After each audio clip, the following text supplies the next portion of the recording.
أعوذ بالله من الشيطان الرجيم بسم الله الرحمن الرحيم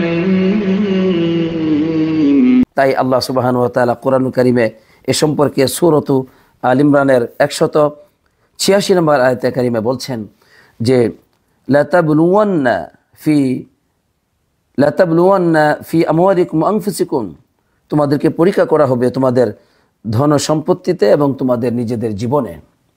তোমাদের ধন সম্পত্তি এবং তোমাদের নিজেদের জীবনে পরীক্ষা করা হবে, অবশ্যই পরীক্ষা করা হবে। সূরাত মুহাম্মাদের 31 নম্বর আয়াতে কারিমে আল্লাহ তাআলা বলছেন ওয়ালা নাবলুওয়ান্নাকুম, আমি অবশ্যই তোমাদেরকে পরীক্ষা করব, অবশ্যই করব।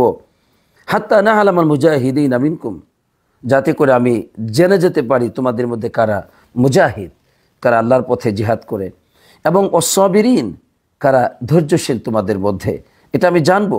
এজন্য আমি পরীক্ষা করব ধৈর্যশীল বান্দাদেরকে জানার জন্য এবং মুজাহিদদেরকে জানার জন্য। ওয়ালা নাবলু আখবারকুম, এবং আমি তোমাদেরকে পরীক্ষা করব তোমাদের সংবাদগুলোর মাধ্যমে।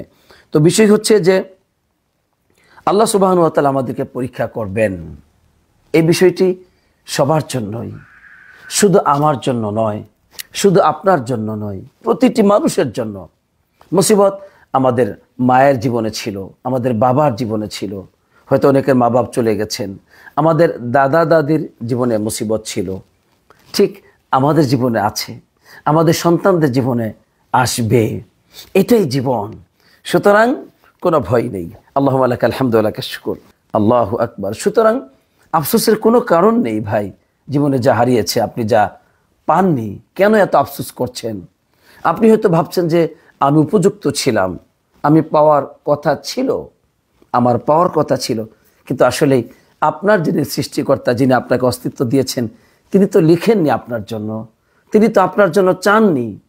আবার আপনি যা পেয়েছেন, এটা আপনার বরত্ব বা বড়াইয়ের কোনো কারণ নেই, এটা আপনার কৃতিত্ব নয়, আপনার রব এমনটি চেয়েছেন।